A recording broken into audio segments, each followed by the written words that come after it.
Darn, I've got to apologize. I was doing all that talking and I didn't have my mic on. I am so sorry. I'm going to have to probably edit that after it's post production. But dang, I was in such a hurry to get, meet the time and everything. I let it slip.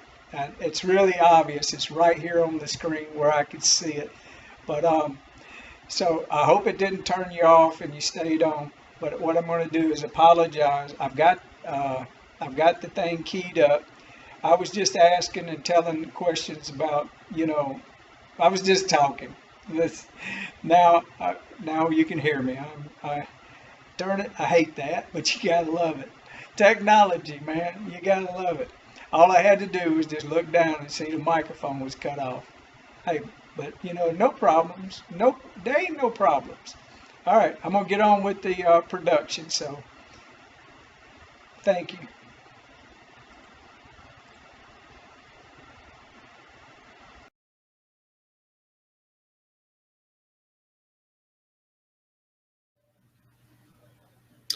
Welcome, welcome, welcome to this The Truth of the Light event. I am spiritual teacher, healer, and life coach, James Valentine.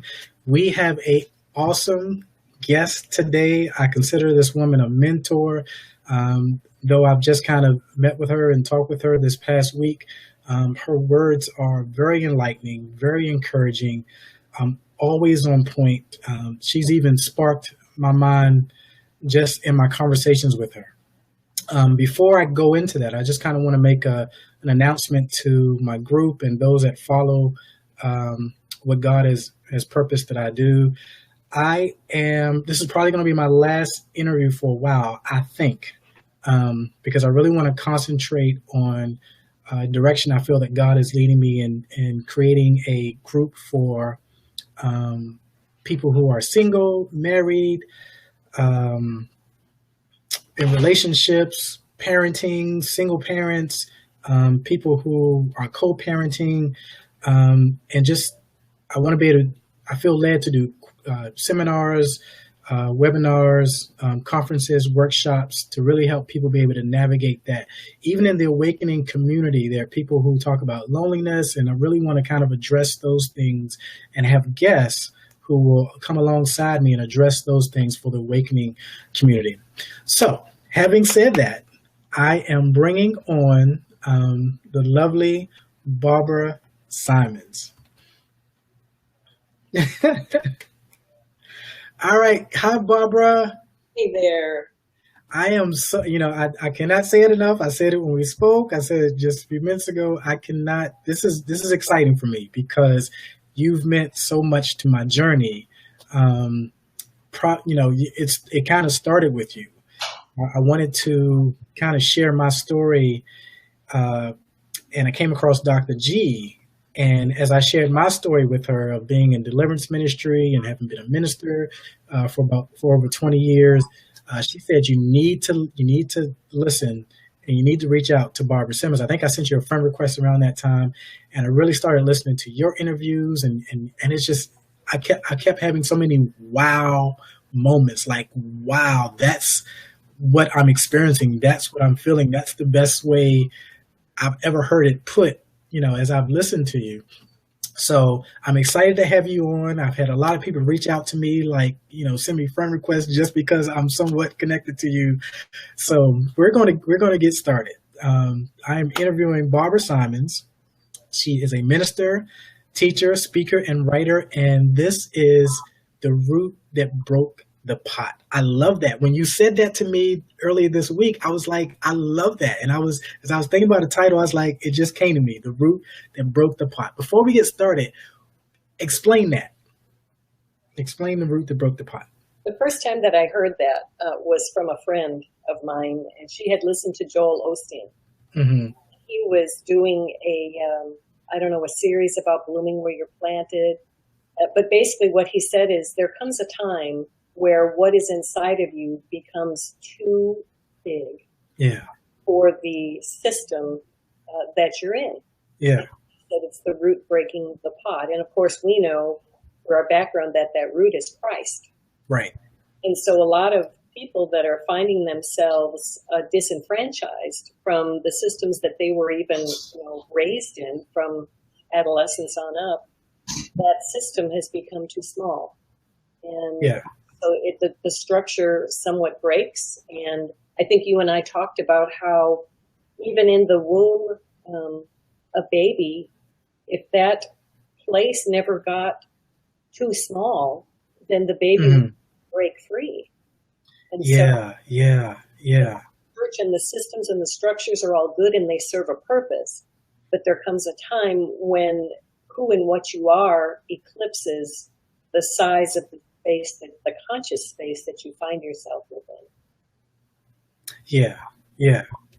I love that. And, I kind of introduced you based on our conversations and kind of my research that I've done. But kind of like when the apostles asked Jesus, who do men say I am? Who is Barbara Symons? Wow. Well, I'm a wife of Lyle for 40 years this year. Oh, wow. Great. Congratulations. Thank you. Mother of 3 boys, Ryan, Chris, and Keith, and 5 grandchildren, Cole, Caitlin, Cody, Cooper, Lila. And I just enjoy life here in Texas, and I live in a very conservative community, so I'm underground a lot. Okay. I read and I study a good bit, and a little bit of an artist. Okay. That's who I am. I think I was on your page and I kept seeing these, I want to say figurines, but that's the only word that I have. You make those? Yeah, I wrap stones inside wire. Yeah. Okay. And we have the scripture that says that, if they don't worship me, then even the stones will cry out. Yeah. Everything here has vibration, and everything here serves us. Right. So I found great joy in wrapping them, and so it's a little cottage business that I have. And it's like therapy, really. I love it. I can see that. I spent some time out in nature yesterday, just kind of taking it all in, so I can, and that has enormous energy, just kind of being out there. So, yeah, I can imagine that's very much the case. So let's kind of go into the journey. If I have this correct, you were ordained first of all, you were a minister for over 40 years, correct? Fundamentalism for 43 years. Okay. Deliverance ministry in the 90s. Right. Ordained in 2008. I was completely out of organized religion at that time, but I was ordained by Christ Fellowship International. Okay. Yeah. So for where you are now, most of us kind of have followed, what you teach. How did you go from Christian, what you call Christian fundamentalism, to where you are now? How does that shift? And where did that shift take place? I say that I had a little bit of a spiritual breakdown. Okay. It was 1998, and I was having a discussion with a really good close friend. And we had a friend in common, kind of hard to follow here, but a friend in common who had a sister that was put into the hospital and was dying. Oh, wow. My friend said to me, well, do you think that she's saved? And I went to reply and to give my canned answer, and my mind completely went blank. And I sat there and I just looked at her, and I thought, am I having a stroke? I mean, what's happening to me? I couldn't figure it out because I couldn't access what saved meant. It was like it was no longer a part of my vocabulary. And so I looked around and I saw a table, and I said, okay, there's a table, so that word is there. And there's a chair, so that word is there. But what does saved mean? And it wasn't there. It was like someone took that program off my computer, like if you were to erase Word or PowerPoint or whatever, I couldn't access it anymore. And I felt like I was floating a little bit, and I looked down at my hand, and I saw an age spot or some wrinkles, and I thought, am I saved? And my friend said, what? And I said, are you saved? And she said, what's wrong with you? And I said, is any of us saved? Because this looks like it's aging. Yeah. So what does saved mean? And so at that point in time, I had large blocks of my teaching, of my go-to dogma, just begin to disappear. So I was almost forced to start to see things differently, because I couldn't. It was like, I call it like my, and I'm going to date myself here, like my computer going back to the blue screen and the DOS prompt, where I just couldn't access it. So I really didn't have a choice except to see things differently. So I began to really question, all right, what does it mean to be saved? Because it obviously doesn't mean raising your hand and walking an aisle and escaping hell, going to heaven. And so that's when it really started to change from that pivotal event that day. Okay. Interesting. Now, when I think about Paul and how the scales fell from his eyes, and, before he came on the scene with most of the New Testament, Galatians says he went off to Arabia for 3 years, and I'm assuming to get answers for what he was experiencing, what was happening to him. Where did you go to get answers? Within. Okay. I really did. I can remember one time, it was during this time, and I had gotten very sick. I had 2 ear infections, a bacterial infection in my throat, a sinus infection, and bronchitis, all at the same time. I thought I was dying. Right. I was in so much pain, and I can remember going up into my husband's whiskey and getting and drinking a couple of shots of whiskey. All I did was get drunk. I still had the pain. But the next day, I'm high fever even, and I went into the shower, and I was just letting the steam hit me. Yeah. And I was questioning some things about Satan and about the angels, the fallen angels, and I heard a voice in the shower that said this: "You are the stars." And I thought, man, I wonder how high my temperature is. I'm hearing things, and so I said, okay, I'm going to take for granted that I'm hearing a divine voice. And so I answered, and I said, what do you mean I'm the stars? And the voice said, read. And I knew that I was to go to Revelation and read chapter 12, where it talks about these disenfranchised angels that fell. Right. And when I looked at the scripture, it said not a third of the stars. Actually, it said stars, not angels. A third of the stars. Yeah. It doesn't say a third. It says the third part of the stars fell. So, number one, I realized I was the stars that fell. It was the third part of me that fell into a place of disunion. Wow. So all of my journey, coming back full circle to your question, where did I go? I read books, yes. Right. But the most profound times were when I would just listen to what this voice was speaking to me. And I was chasing after that thread that was pulled from my former fabric of understanding, and I would chase it to see where it was going and why. And my dogma began to disappear. My programming. And I share a similar experience. A lot of what I receive, I just would journal it. Like I did read books as well, but sometimes I'd be up at 2 a.m. in the morning and just something would come to me, and I need to get this down. Right. Yeah.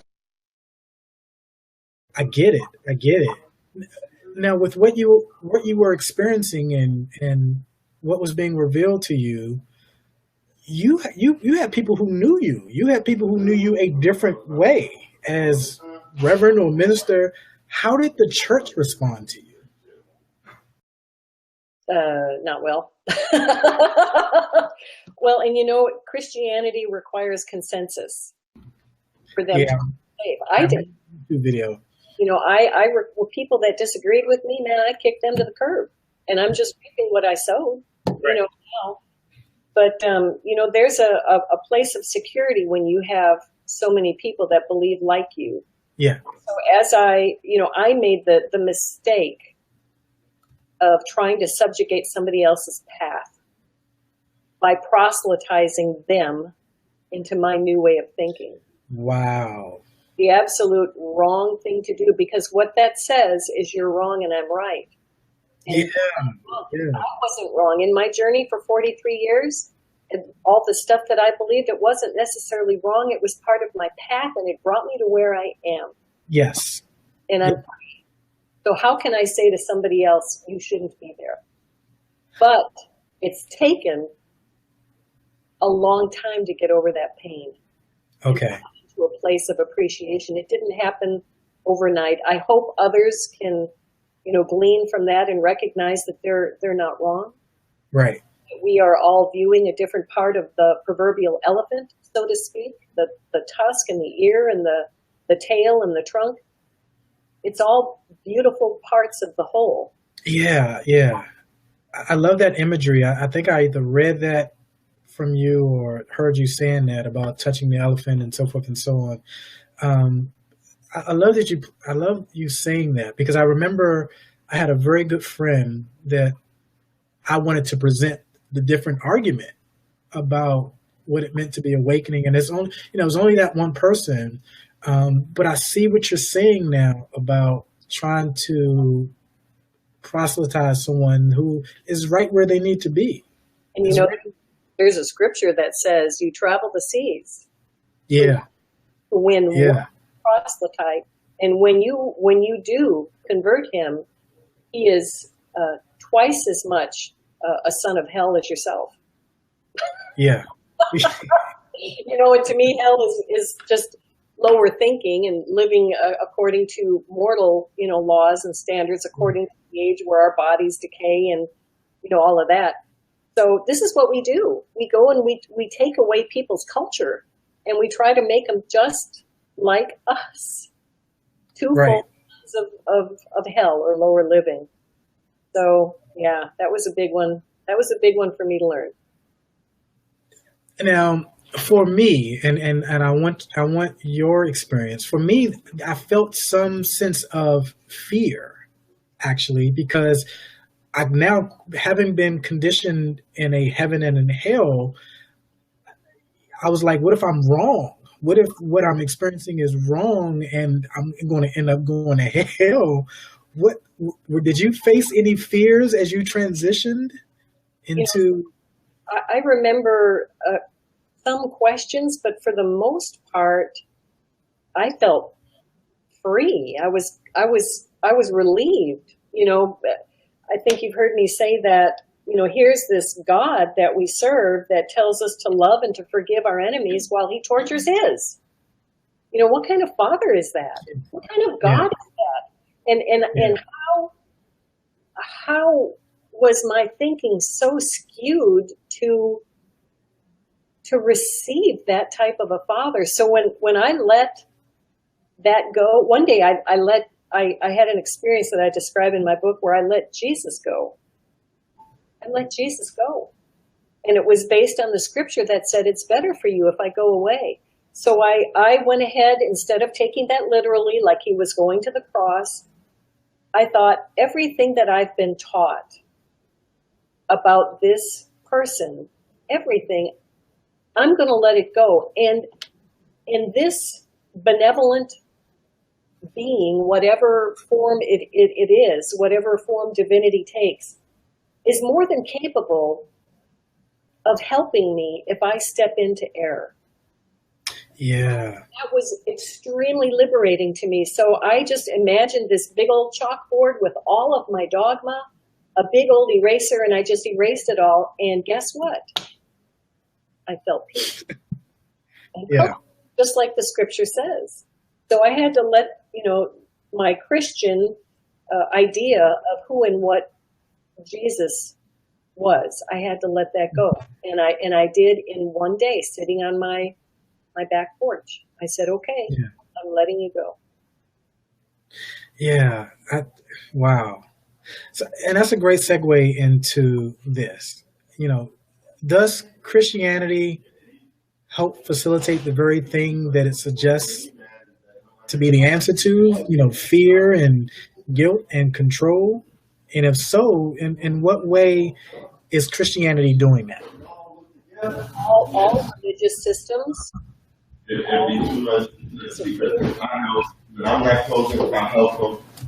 lot of, okay, there we go. All systems that are based in fear help us.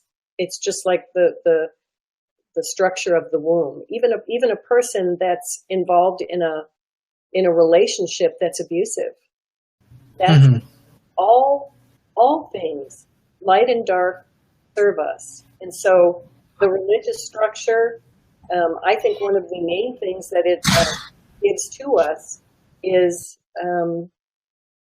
a dichotomy to look at. You know, even today, you know, I've got a friend that was my friend for 25 years, and you may have read this on my Facebook page there. I mean, we traveled together. We took vacations together. Her husband was my best friend. And she recently came to a remodel that we did in our master bath, and she saw a statue, an art piece of a Buddha giving a hand signal for peace. You know, what's wrong with that? Right. 25-year-long relationship because of that. And so I look at that, and I look at some of the structure, and I see now that it's a plumb line for me to recognize the boundaries that it tried to impose on me, which were good while I was growing, just like a fetus in a womb. It's good. It's a good place to be. You're fed and you're nourished. But there's a time where you know, when we try to drag systems, even relationships, past their season of relevance, it never goes well. Yeah, I agree. And one thing you hit on was something that I noticed in studying the Bible. Not so much the Word of God, but the Bible. But when you look at some of Paul's writings are not original Christian thoughts. They're, you know, some of his stuff he borrowed from Seneca, a pagan, you know, Roman. And, you know, every time we look in Romans and see, for we know that all things work together for good. So he looked at other faith, other religions, other, you know, to form what, you know, Christianity calls the Bible. He mentions poets that, you know, are, you know, pagan poets. And so, you know, when someone, and that actually freed me to study outside of just the Bible, outside of Christianity. You know, and even looking at where Paul grew up at in Tarsus, it was a hotbed for all kinds of knowledge, and where people conjugated together and shared things like what Buddha would say, or, you know, things like that. So that as a Christian, that liberated me to be able to step outside that box. But, you know, obviously Awakening has done so much more. You know, what the crux of the matter is here is that we take. And yes, Paul did that, and he did journey, and there's nothing wrong. But we have been taught that if we don't follow the in between 38 and 41,000 different and disagreeing Christian sects, that we're going to miss out, because Jesus is the way, the truth, and the life, and no one comes to the Father but by me. Yeah. We don't know what that means. You know, the way is what Jesus modeled. Not even what Paul modeled. Paul was trying to help bridge the gap between the last age and the impending age. Yeah. So he said, you know what? If someone is sinning, don't have lunch with them. Right. But Jesus did. Yeah. Because he embodied the kingdom age. Yeah. So look at the way of Jesus, because he was like, I call it like a bomb dropped in the middle of the Bible. He manifested a whole different age, other than Paul even. Yeah. The miraculous. He performed so many miracles, and yet, you know, 40, 70 years later, when Timothy is sick, you know, Paul says, you know, dude, drink some wine if you got a stomach problem. You know, so where did the miraculous go? And it's because Jesus manifested a kingdom and age of non-judgment, of compassion, of love, And yet we are still in the age that precedes the kingdom, which says judge, which says separate, which says all of these things. We have to go back to the way of Christ. Yeah. And that way is not raising a hand and walking an aisle and accepting Jesus into your heart. It is being love expressed in the earth, and anybody can do that. Jesus wasn't a Christian. He didn't come to start a Christian religion, and he didn't. We did that. Right. It still serves us, but if we want to truly progress in the things of God and the kingdom, then we have to go back to the pattern. And the pattern is love, non-judgment. Those are principles that will help us transition out of this age and into the next age. But if we continue to say, oh no, you're not like me, are you of Paul or are you of Apollos? Paul said, when you do that, when you say I'm First Baptist, well, I'm the Baptist of God, well, I'm this or I'm that, are you not carnal? Yeah. That's Barbara, that was extremely powerful. That was extremely powerful and makes all the sense in the world. And as I'm sitting here, I'm thinking Jesus would have been considered a new age teacher. Absolutely. And the way to the Father, the Father, source, whatever you want to call it, when you go back to the root definition of the word, it means progenitor. And that means from the source of all. Yeah. Everything is inside of us. Jesus said that the divine doesn't dwell in buildings made with hands. He dwells in you. You are the temple. So the Father is likewise this progenitor, this source of all, this ability to create anything that you want is inside of you. But as long as you remain egocentric, that way is blocked. You must follow the way of love and love unconditional, and that allows you access to the source. Period. And that was something as a Christian I used to question. When it came to other faiths and other religions that were teaching love, I would often think, what's wrong with that? What's wrong with that? But it all encapsulates in the word just love, just being love and being without judgment. And I love that. I absolutely love that, because in Christianity, it says judge not lest ye be judged, but that's what we do. Right. That's what's done. That's the admonishment of the kingdom age. That's what Jesus said. The judgment with which you judge another will fall on your own head. Right. Amazing if we could just get this principle. But what Christianity does is they are under the law. Yeah. You put yourself under one of the law, and you are required in keeping all of it. Yeah. And their system of belief is according to the knowledge of good and evil. So they're going to see good and evil. Period. If someone is acknowledging evil, it's because that's the tree they're eating from. And so someone said to me recently, well, what would it be like if we didn't judge? What would it be like if we just let, people murder and kill and steal and, everything else? And my answer is this, and you'll know this, and everyone listening will know this. If you are called not to judge, then don't judge. Yeah. If you are called to judge, then judge well. Yeah. The kingdom is going to start slowly as a mustard seed, and it's going to gradually overtake the consciousness. But what happens is in this process, again, is you start slowly so that you build a momentum, so that you gain ground. And so as we learn not to judge after the knowledge of good and evil, what happens then is the shift in power, the balances begin to change. And the more people that don't judge, the less that evil is a part of our society. Because the focus on judgment and evil is what creates the world that we live in.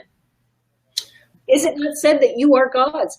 You have this divine progenitor, the source of all, inside of you. Right. The son of perdition, the ego, presently sits on the throne. So it creates the world that we see. Yeah. With disaster and disease and whatever, because we're creating according to the ego. We are wandering in the wilderness. There comes a time when an awakening people will get it, that because I am dwells in here, if I focus on something and I provide the emotional currency for whatever I'm thinking about, it will be. Wow. Without fail. So there will be a company that awakens and begins to cease judgment, and they will begin to see and reap true change in the world. Because how can love fail? Yeah. I agree. Love is the most powerful force in the universe when you understand what it is. But I think a lot of what we call love is not love. It's, Eckhart talks about it as egoic wanting. But I agree. So how does Christians become a part of this, what you call elective brainwashing? Talk about elective brainwashing. I like that. Well, that's what I did, and I can only speak for myself, but I sure did see it all around me. Mm-hmm. When I was a little girl, I could feel when I would walk into a meeting and they were singing and worshiping and praising God, I could feel waves of energy just wafting over me, and it was powerful. It was visceral. It was palpable. All of those words, I could feel this great presence. And then the preacher would get up and he would talk about the rapture and being left behind and going to hell and all of these. So we have this divine dilution going on. Mm-hmm. The potency of the spirit is there, but then there's this mixture of fear that is wound in it. Mm. And another thing is, when we see the miraculous, yeah, James, being a deliverance minister right along there with you, yeah, we saw, didn't we? Yes, yeah. Yes. I even saw the bone structure of a skull change shape. Wow. We saw we deaf ears open. We saw amazing things, yeah. And because of the miracles are validated by whatever system presents them. Mm-hmm. So the system that we find ourselves within is validated through the miracles. That's what I should have said. Yeah. So we find ourselves in the midst of, that miracle happened, so this is right. Right. And so we have a mixture and a blending of error and truth. And that's another thing I noticed, Barbara, that miracles have been done by, people have experienced miracles in other religions, paganism and so forth and so on, and so it almost asks the question, which makes which one right? But it's just, it's as you're saying, it validates in error, it kind of validates, a certain position. Let me ask you this. Let me shift here for a second.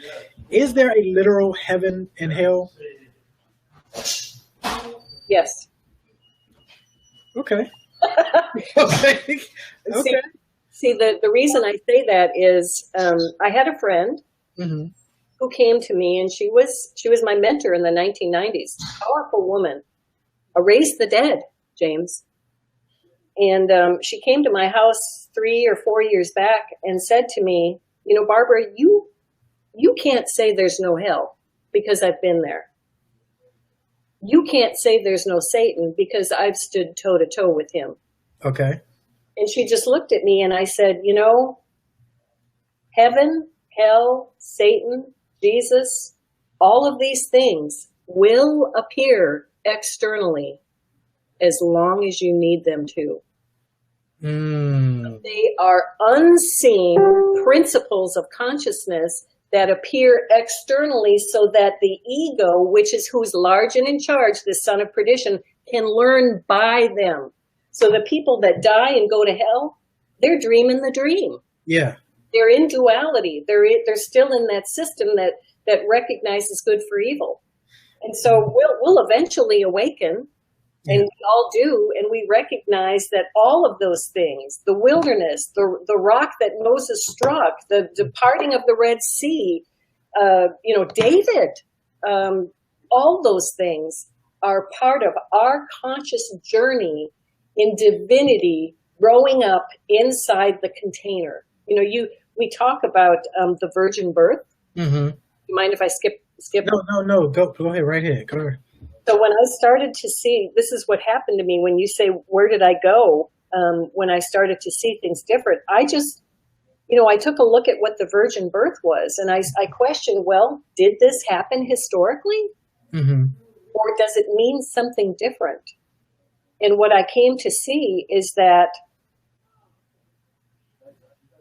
divinity, Carl Sagan said, if you wish to create an apple pie from scratch, you must first not get a stove, not get a recipe. You must first create the universe.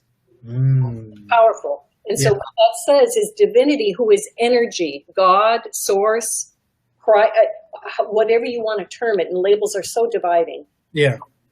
It's energy. It means that if it walked in the room right now and wanted to pat me on the head or have a cold drink of water or pet a dog or smell a baby's newly laundered hair, it could not do it.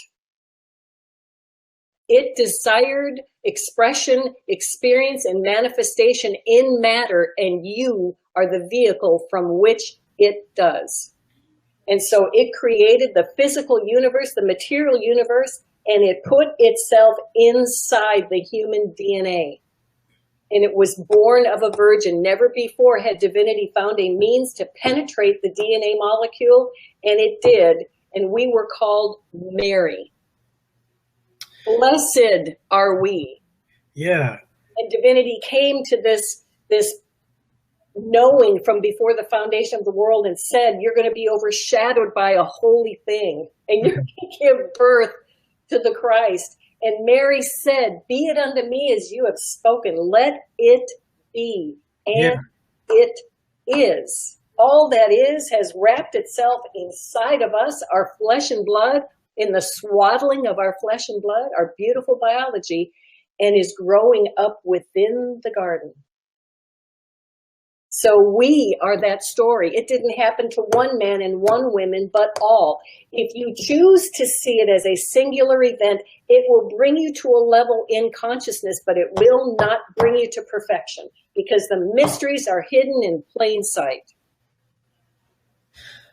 So let me understand this correctly, Barbara, because I've always was taught that God can do whatever he wants to do. So you're saying there's limitations to God, to divine, to divinity? I'm not sure I caught that. Where did I? No, I'm saying Side of us? No. You're saying that, well, I was always taught that God can do whatever he wants to do. He can do whatever he wants to do. But you're saying that he needs us or he to be able to. And I love that. And I'm bringing that out for a reason because that's us. We're the helpmate. Yeah. But we're often taught that, for me, it's brought out in, I think it's John 15, where it talks about where the branches, he's divine. The source has to flow through us, but we are the one that produces the fruit. So it's like we need the divinity as much as divinity needs us to experience. We are the leading edge of the material domains. Yeah. Biology is. Yeah. So, when it talks about, and so there's this synergy that takes place when you couple the divine and man. That's what Emmanuel means. Joy to the world, the Lord has come, let earth receive her king. The divine has found a way to penetrate biology and is now finding expression through us. And so when we awaken to this, when we awaken to who and what we are and the abilities that we carry, then the classroom comes to an end. And we migrate and navigate into the age to come. Paul said, you know what? I want to tell you about Melchizedek in Hebrews chapter 5. I want to tell you about the power of an immortal life. I want to tell you about an immortal being who does not die, who lives eternally. But you know what? I can't tell you because you're babes, because you have drank milk. Meat is reserved for those who are of full age, having had their senses exercised to discern good from evil. Right. That tells me there's a purpose for eating from the tree of the knowledge of good and evil. There's a purpose for us to sit in this environment of mortality, to incubate in death. Just like a seed that's dropped, it is dropped from a mature source, a seed. It goes into the ground, it dies, it germinates, it accesses all the treasures of darkness, Yeah. minerals, and it gets a strong root structure, and then it turns and it breaks the plane of the earth. That's our journey. That's divinity's journey into humanity. Divinity surrendered itself to baptism. That's what baptism means. Okay. Water represents dense human consciousness. And so when we go under the waters of baptism, that is divinity surrendering its immortal status, the lamb slain from before the foundation of the world, becoming mortal, holding divine breath under the waters until the day of awakening, where it comes up and comes out of the waters. In the same pattern is communion. Yeah. The bread is broken. Jesus said, I'm the bread that came down from heaven, the Christ, from an immortal point, from divine source. And he broke his immortal status, and he was swallowed up, the Christ, us, of death. So when we're given this ritual to do, this breaking of the bread and the swallowing of the wine, which means we become, our light essence becomes slowed down to be congealed light, which is blood. And it said, do this in remembrance of me, of Christ, which is you. Do this. So we do this ritual where we take this broken bread, we swallow it, it goes down into death, and it stays there covered in blood. That's our journey.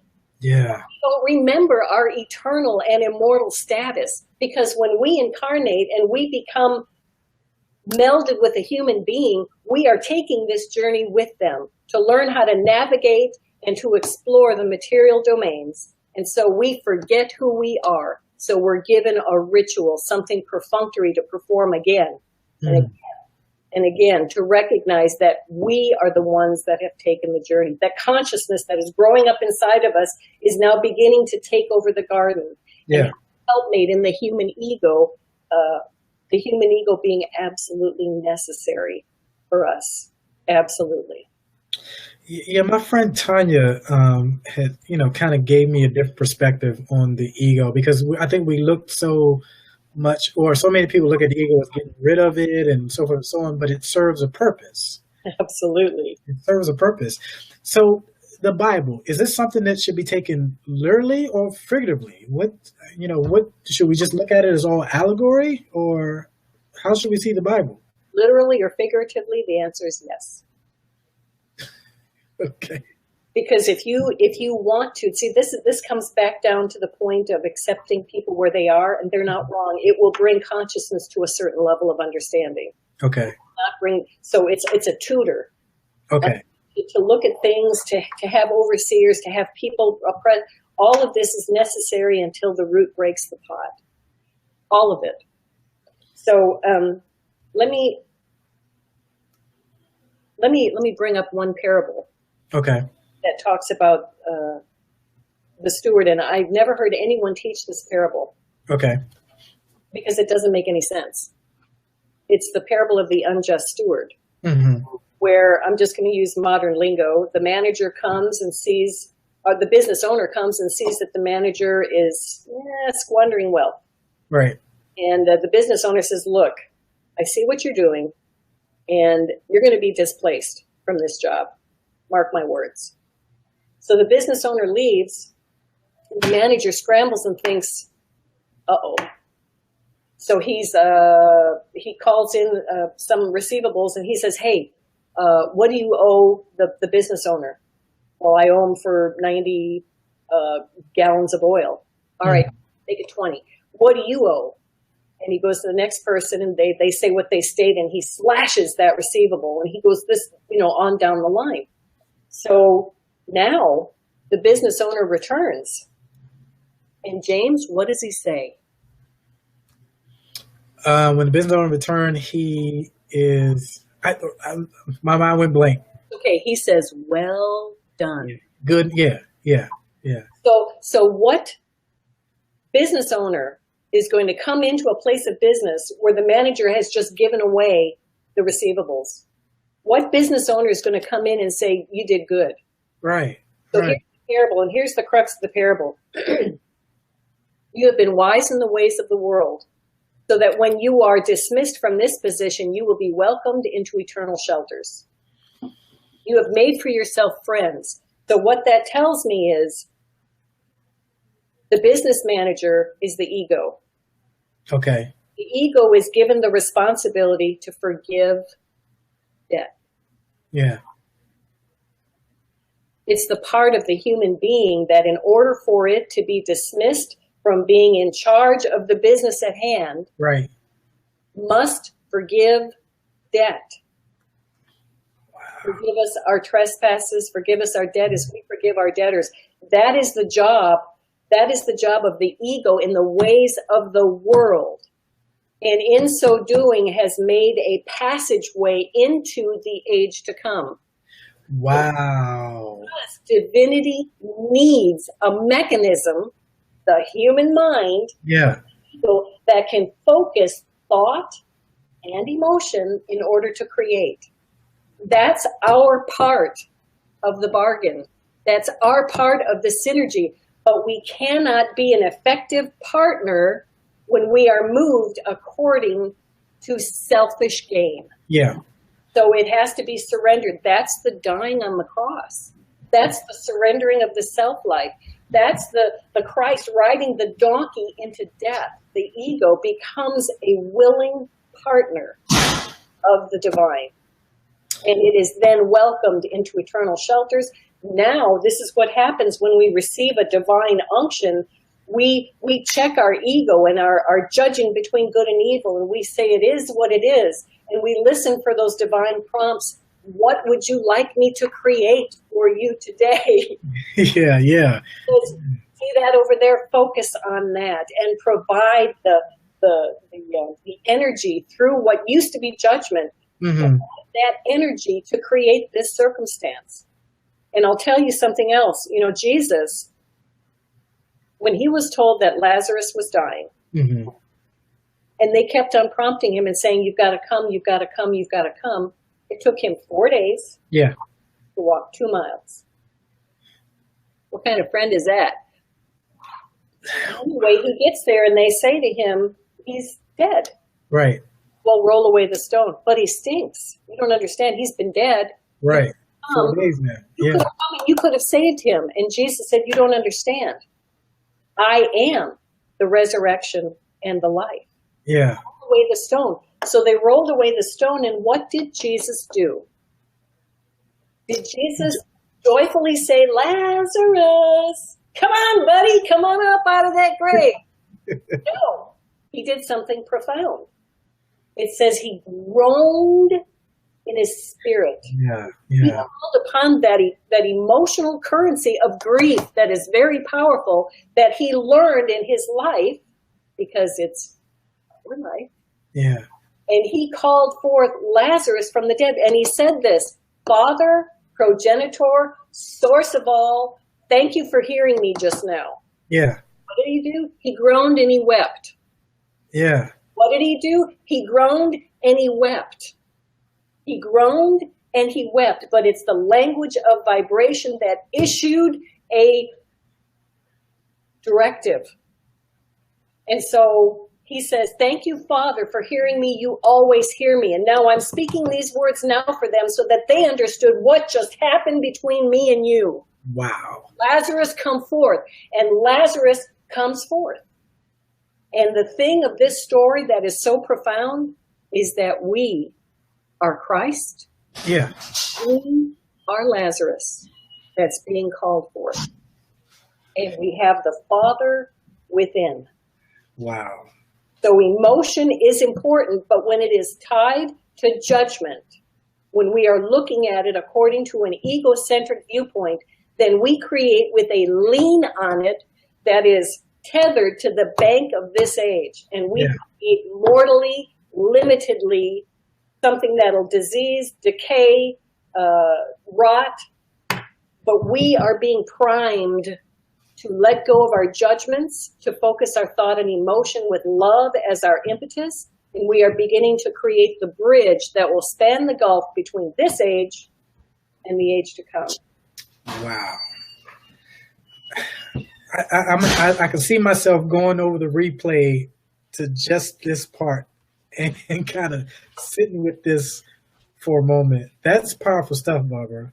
Extremely powerful stuff. And see that, to me, that single example of using grief to raise the dead. Yeah. Tells me that my grief, Yeah. my grief is necessary in my education. I have to be, my palette to create has to be full, the full spectrum of emotional currency. Yeah. So even the bad things, and it says of the Christ, he, the Christ, learned obedience through the pain he suffered. Bring that out. Talk about that for a moment.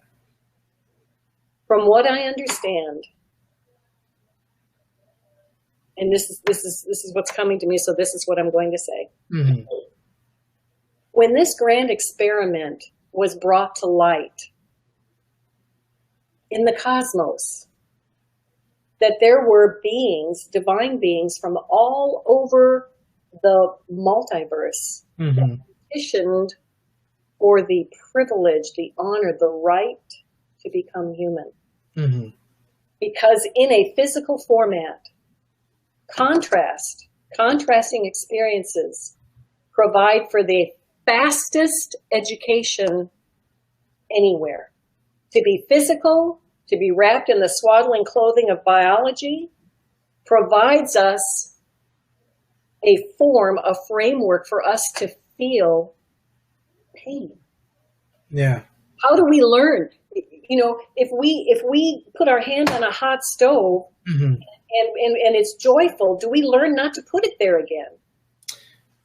We learn through what we suffer. So in this classroom of duality, where we learn to judge between good and evil, remember, it's a requirement. Paul said, Mm-hmm. in order to go on to learn about Melchizedek, an immortal life, you have to be knowledgeable and discerning between good and evil. Right. Not wrong. No one should take that away from this talk here today. It's not wrong. But there comes a time where you have to leave it behind, just like it says in Hebrews chapter 5, and leaving behind even the principles of eternal punishment. Leave it behind. The principles of baptism, the elementary principles of faith toward God. Yeah. Oh my God, leave that behind. What? Right.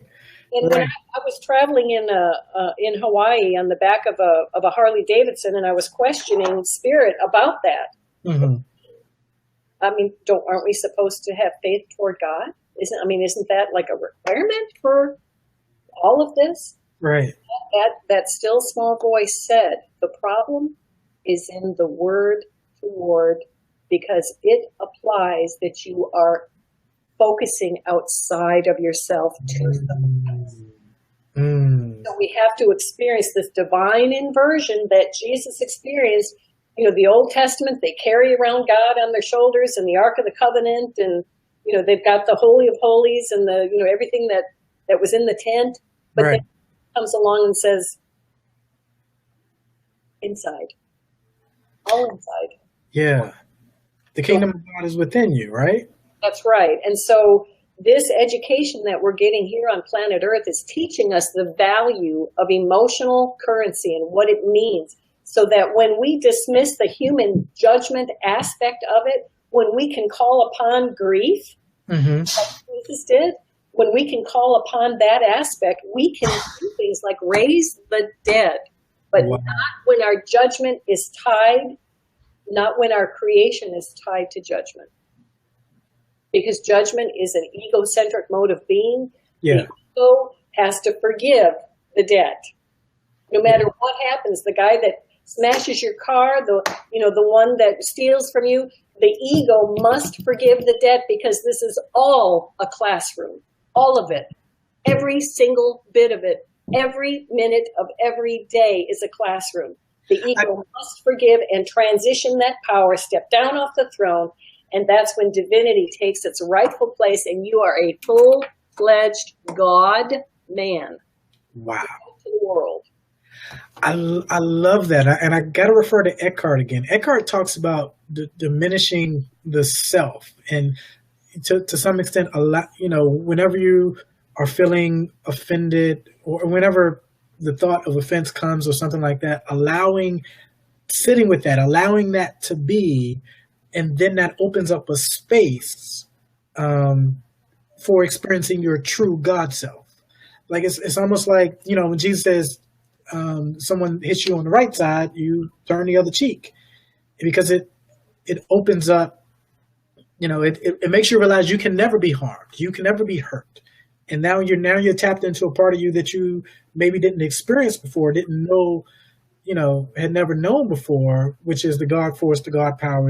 Am I saying that correctly? Is that absolutely? And this needs to be spoken. The preachers and Paul, buffet the flesh, slay the carnal man, don't live according to the flesh, blah, blah, blah. That all has incredible merit. And it has to have its cross experience. The egocentric identity within man, the small I, the self, whatever you want to call it, the carnal man, all needs to have its death. But nobody talks about the resurrection of that aspect of us. A Christed being, and it is a partner, a full partner with the divine.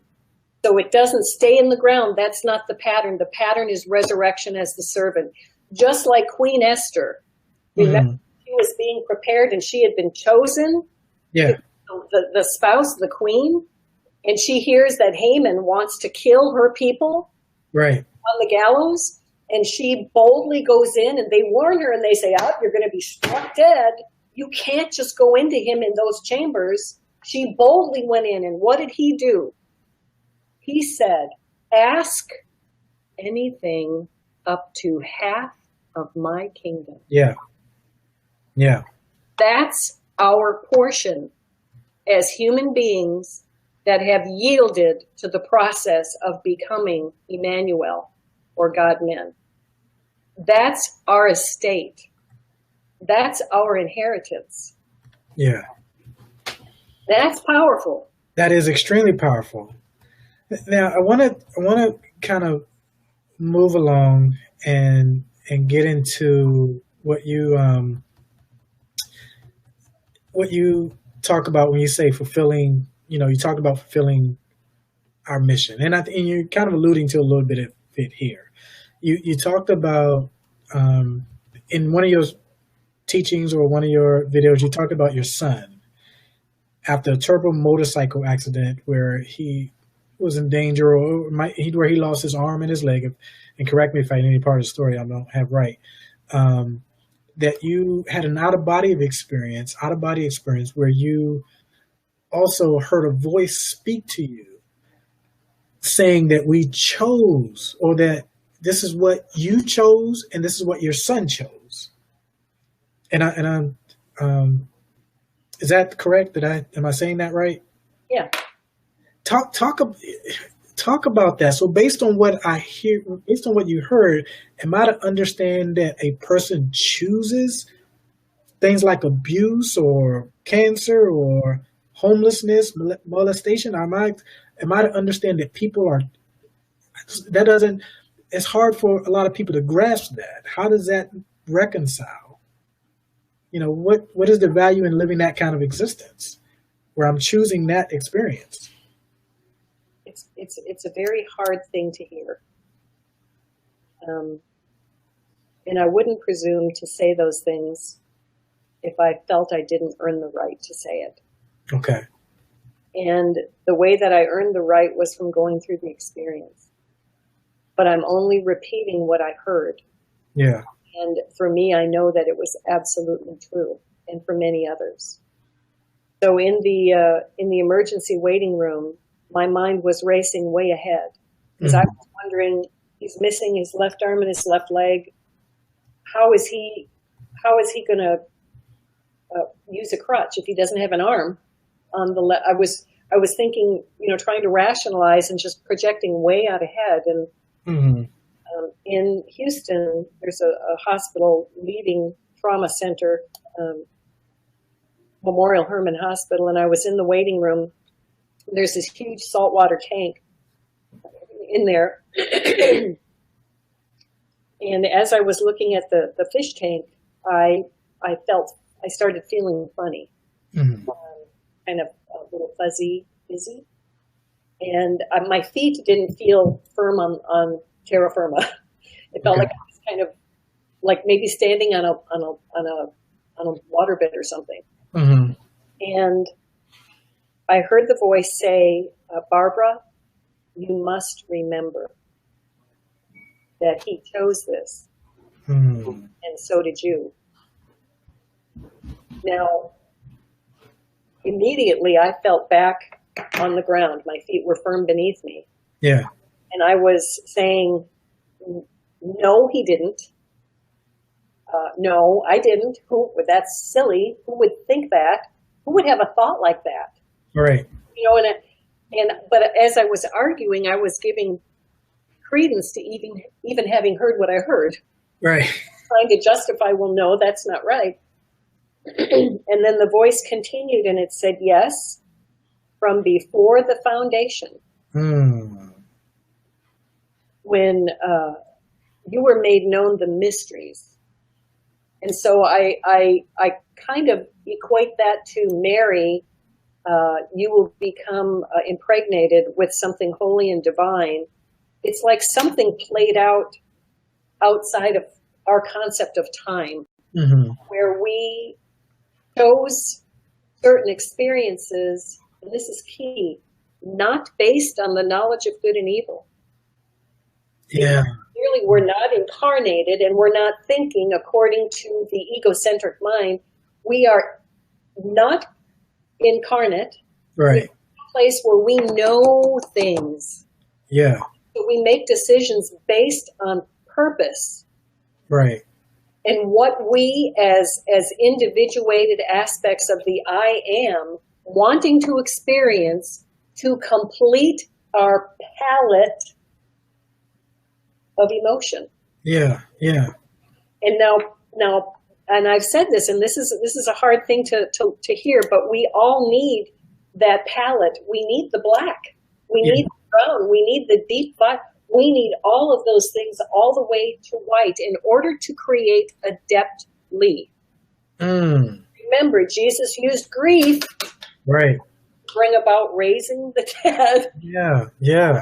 He had grief that day during that accident. I'm familiar with grief. Yeah. So in the age to come, it doesn't look like what it looks like now. We will have this beautiful, full, emotional account, an external account where we take our valuable experiences and we will pull them into this place where what we think and what we say and how we focus will be without the restriction of time. Right now, there's a gap in between thought and manifestation. Right, right. We're not under the tutorship of time. Time just serves us. It's here for us to allow an environment of learning. So the voice went on and it said to me, it said from before the foundation, you chose this. Before you were eating from the tree that knows between good and evil, all you saw was purpose. And it went on to say, there is no human suffering in vain. So that speaks of the baby that dies in the womb and that brings a family together or brings grief. Yeah. We are continually presented with hurdles to come over. And at the end of the day, before the steward is released from his job, it must forgive. And that means everything. Everything. Yeah. What it is, and it served me no matter what it was. And that is forgiveness. It's not whether you're stolen from or beaten or whatever. It's the whole of it. Is we get it and we understand that this has been our education on planet Earth. And every single aspect, when Jesus, the Christ, us experience grief, we can still call upon that and use it. And we see, just as in the story, it served Jesus then. And what does it serve in that it creates a contrast? In other words, I know what I want because I know what I don't want. Does the grief, in a sense, kind of, okay, this experience of Lazarus dying is something that's so emotional for me that it points me in the direction of what I do want, and I can create from that place? Or is that accurate, or where am I missing something? I'm sure it can. I think the whole point of that story is that we understand that we are the Christ. Right. And we are also Lazarus. And Okay. All of those contrasting experiences that we've had, and raise this framework from the dead, because that's where we are, James. Yeah. We're walking dead. Yeah. And we have to reach a tipping point to where the odds are in our favor to create this vibrational link between this age and the next. Sure. It has to come with people that are awakening and understanding the necessity to stop judging. And those people that stop judging between good and evil will compromise the fabric of this reality enough to cause this reality to unravel. Wow. Now let's shift to the mind. Let's talk about the mind, because obviously the shift has to take place in the mind.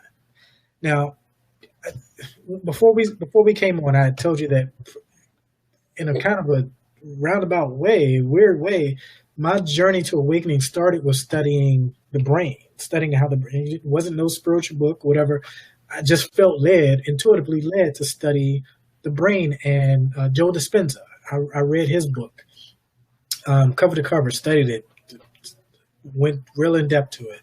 So you talk about the right and left hemisphere, and you expressed an idea that I had never even considered, but I found very profound. You refer to the right and left hemisphere of the brain as the feminine and masculine, and when they come together, and correct me if I'm wrong, the Christ child is born. Do I have that correct? And if so, explain that a little bit. Yes, and it's not physiological as much as it is in consciousness. Okay. And that is the part of us that is the womb, that is able to construct and build a human, even metaphorically anything, needs to yield to the masculine energy. Okay. And the masculine energy in this case will never force itself upon the female. Right. If it does, that's the pattern that we see as rape. Yeah. That's not divinity. So it's sufficient to understand that the masculine and feminine energies are within every single one of us. Right now, we are played out in division as male and female. Mm-hmm. But each one of us has the masculine and feminine within themselves. And as that union begins to take place, that's what births the Christ nature, because Christ is an amalgamation of the divine and the human. Okay. It is divinity walking inside of and inhabiting biology, able to find expression and manifestation in material worlds. Remember, going back to Carl Sagan, if you want to bake an apple pie, you got to first create the universe. If you want to have expression in the material domains, and remember that divinity is just energy. That's all it is energy, powerful energy that did not have expression in material domains. Right.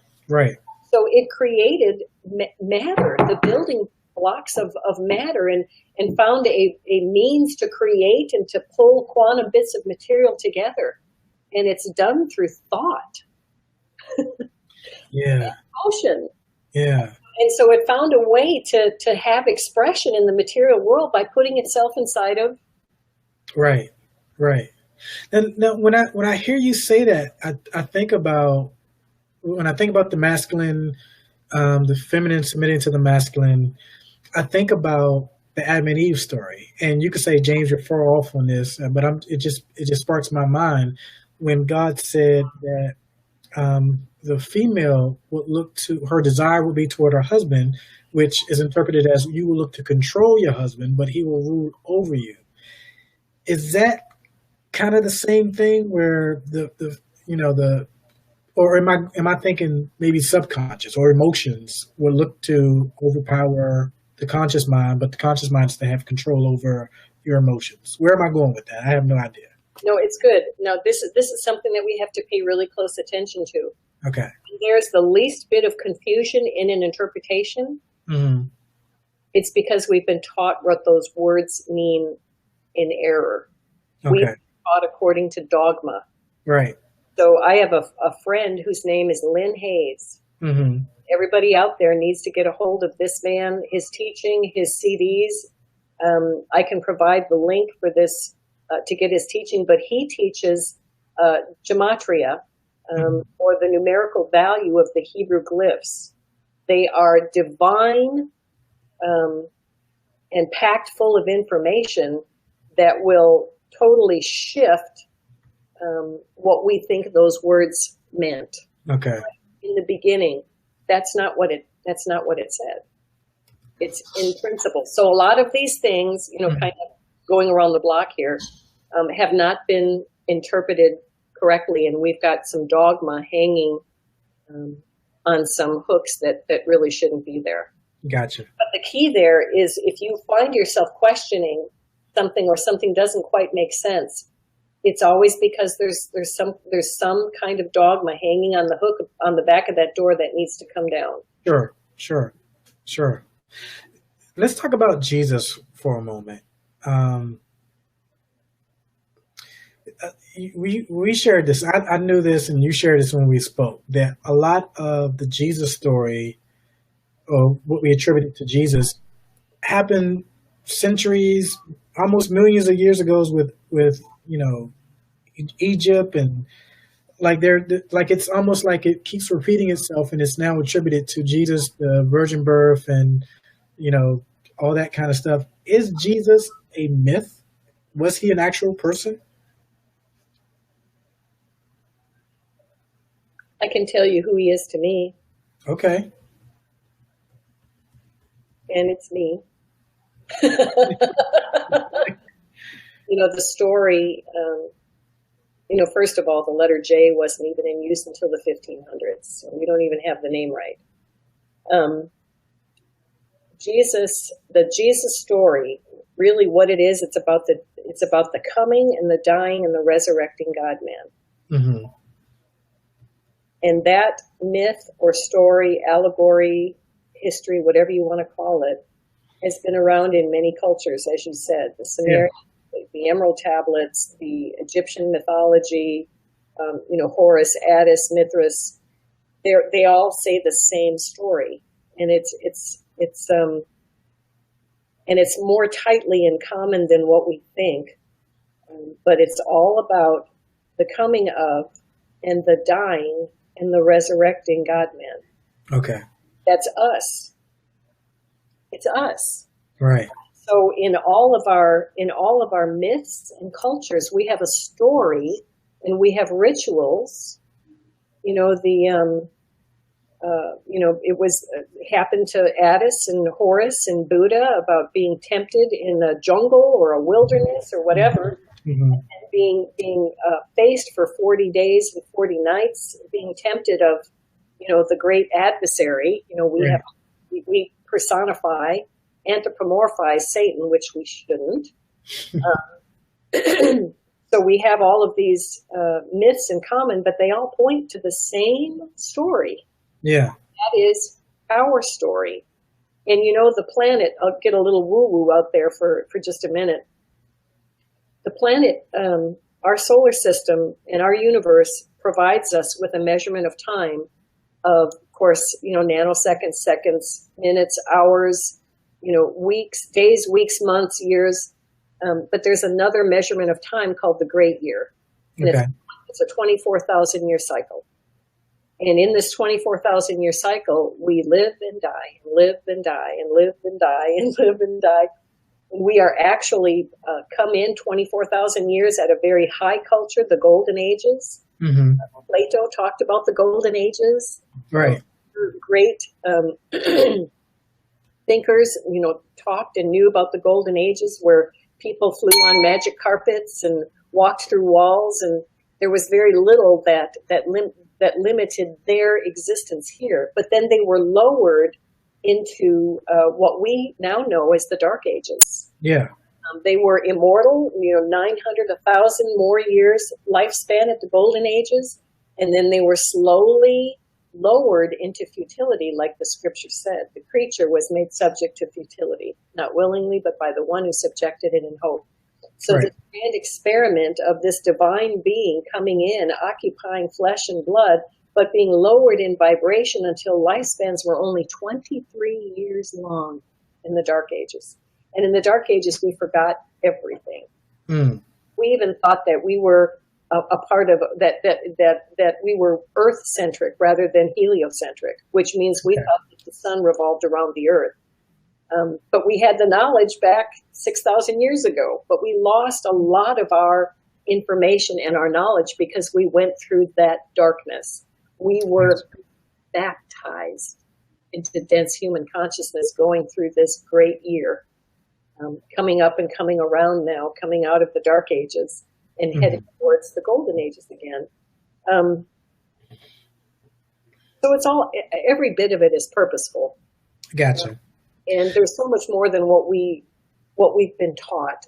But the learning is out there for the asking. There are answers everywhere, just waiting for the questions to be asked. And we don't have to learn gematria. We don't have to study, Hebrew and Greek and Aramaic, and it is so simple.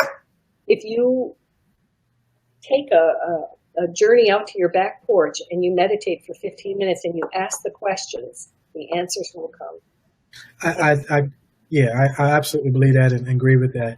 Speaking of learning, what can we learn from your book, Escaping Christianity, Finding Christ? I just put my journey down. It was real cathartic for me. Mm-hmm.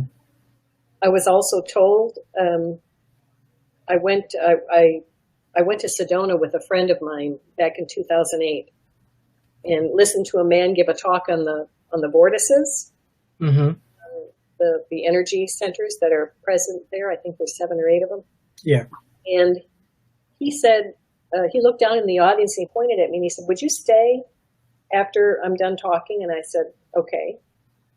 Well, to make a long story short, he raced up to me and my friend that was with me after we were done with listening to him talk.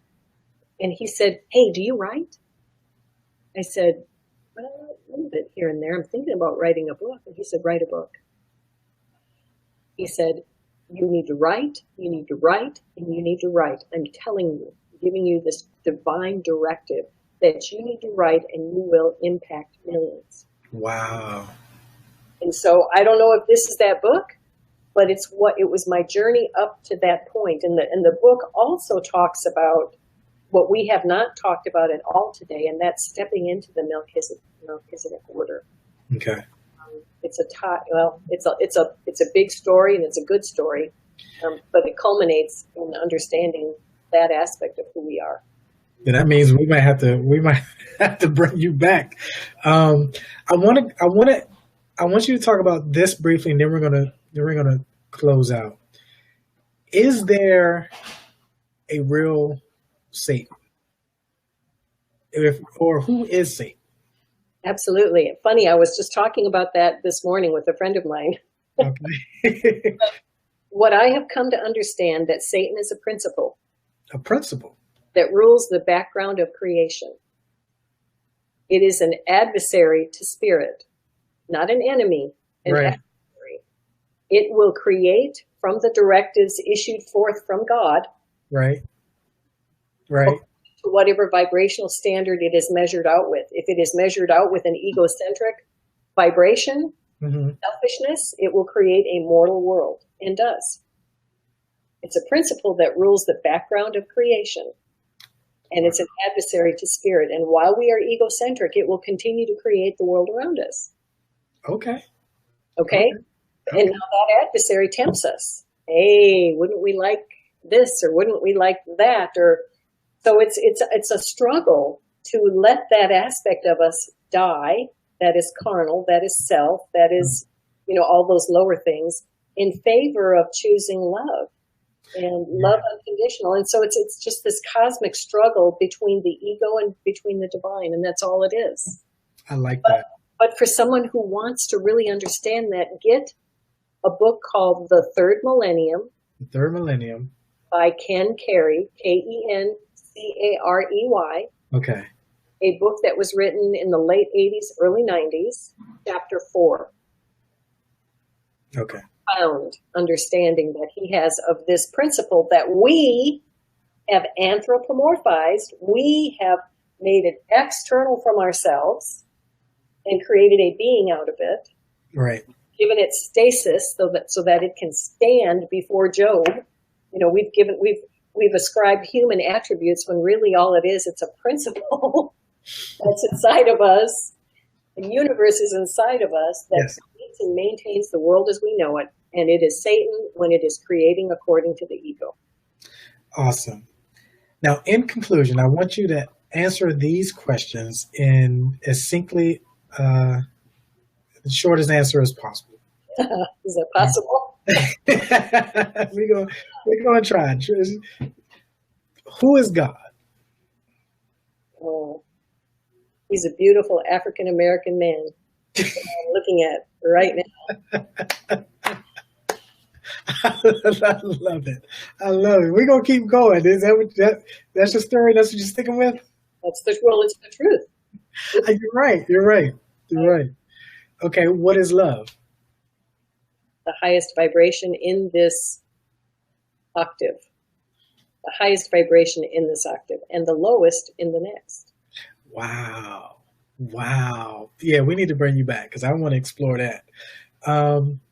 What does the world need? Oh, love, non-judgment, compassion. That's when the Christ manifests and the miraculous is through compassion. Remember the stories? He was with compassion. I love that. And the last one is, what do you know for sure?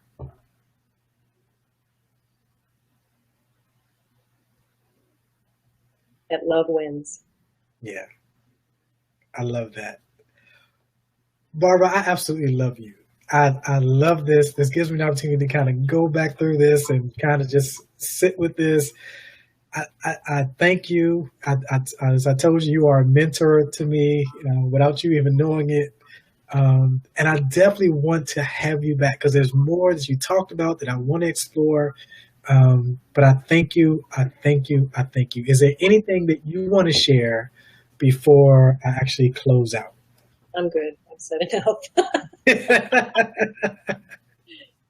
I want you to hold on. I'm going to close this out, but I want you to hold on because I want to talk to you offline for a while. Thank you, everyone who tuned in. Thank you for, I usually try to keep it within an hour, but this was just too powerful. This was just too rich.